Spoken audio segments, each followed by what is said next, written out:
मुख्यमंत्री अशोक गहलोत ने जोधपुर दौरे पर माता धाम मंदिर में दर्शन किए। सीएम गहलोत ने प्रदेश में खुशहाली की कामना भी की और इस दौरान विधायक महेंद्र बिश्नोई और मनीषा पवार साथ मौजूद रहे। माटी कला बोर्ड के अध्यक्ष डूंगरराम गेदर और प्रजापति समाज के लोगों ने मुख्यमंत्री गहलोत का स्वागत किया। इस मौके पर सीएम गहलोत ने जनसभा को संबोधित करते हुए कहा कि इस जमीन को मेले की जमीन के नाम करने के प्रयास किए जाएंगे और भूमि होने के कारण नियम कायदे औरन भूमि होने के कारण नियम कायदे देखने होंगे।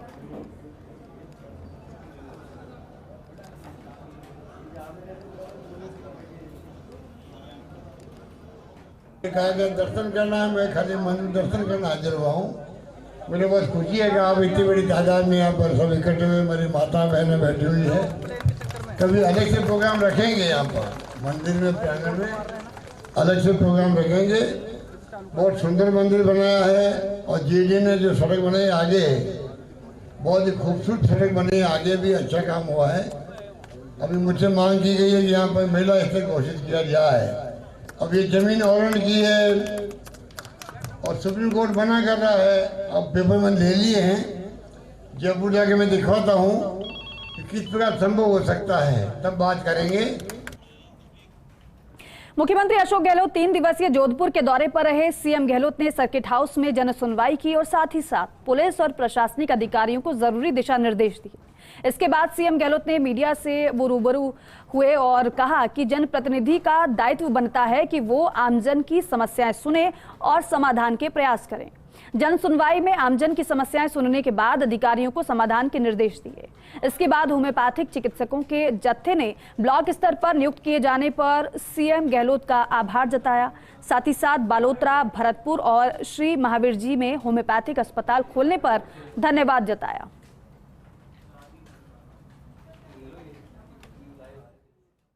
जन सुनवाई में कई लोग आते हैं तो कम से कम थोड़ा फीडबैक मिलता है जी।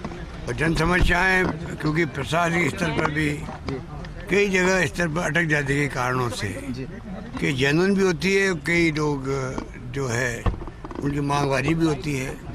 जन सुनवाई का फायदा ये होता है कि आप एक तो उनकी समस्या निपटना प्रारंभ भी होती है, जिला प्रशासन में भी दबाव बना रहता है। तो जन सुनवाई हर जनप्रतिनिधि को करनी चाहिए, चाहे छोटा सरपंच है गाँव का, एमएलए है, एमपी है या कोई भी मंत्री है, कोई भी मुख्यमंत्री हो, तो जन सुनवाई का एक अलग महत्व होता है। इसलिए मैं जब कभी आता हूँ तो प्रयास करता हूँ कि मैं जनता की बात सुनूं। अब मैं 2 घंटे से मिला हूँ लोगों से, मान लीजिए, तो ऐसी ऐसी समस्या बताई होगी और कलेक्टर साहब साथ मौजूद थे, मान लो अन्य अधिकारी थे, वो भी सुनते ये फरियादी क्या कह रहा है मुख्यमंत्री को। अगर जब वो सुनते खुद तो फिर उस ढंग से गंभीरता आ जाती है, ह्यूमन साइकोलॉजी होती है। हर आदमी का हर काम हो नहीं सकता, पर अब सुनवाई कर लो तो आधा आदमी संतुष्ट रहता है। किसी इंसान का कोई काम हो जाता है और वो किसी को बहुत प्यार से कहता है थैंक यू, ये बड़ी बात होती है। रूह खड़ी हो जाएगी उस वक्त जब आप भावनाओं को समझ जाएंगे। वो भावनाएं इस तस्वीर में नजर आती है। आभार जननायक।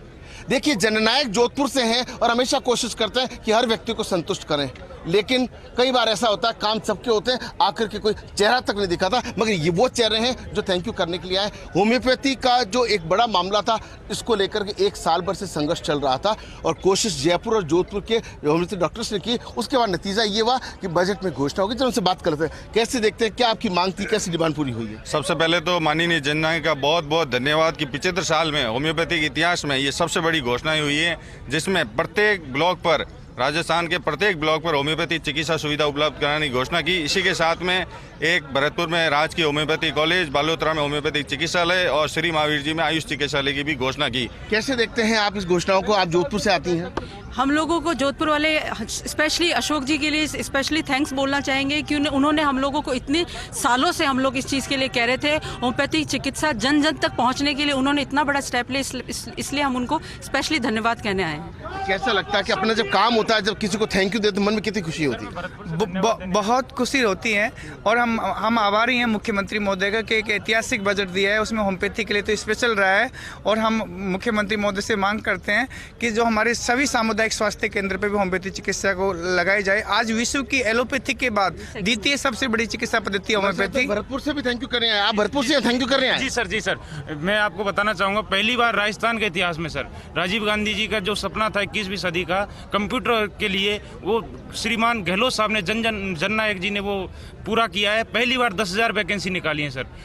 आज तक के राजस्थान के इतिहास में कभी भी किसी सरकार ने नहीं निकाली सर। तो आप देखिए ये तस्वीर जो है वो इस वक्त है जब जननायक जोधपुर में है। लेकिन देखिए प्रभारी मंत्री सुभाष गर्ग हो, यहाँ जिस तरीके से प्रभारी सचिव जितेंद्र उपाध्याय हो, यहाँ का सामाजिक संगठन सत्यमेव जयते सिंह सोसाइटी हो और होम्योपैथिक चिकित्सकों की जो एसोसिएशन हो, उन्होंने लगातार 1 साल में प्रयास किया और जब ये काम इस बार हो गया बजट में तब थैंक यू करने के लिए और आए भी क्यों ने। जब भावनाओं में, जब मन में इस बात का विश्वास है कि जनता के लिए काम करना है तब ये तस्वीर आती है।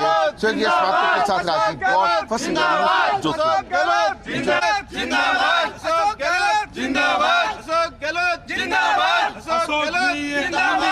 मारवाड़ का गांधी है।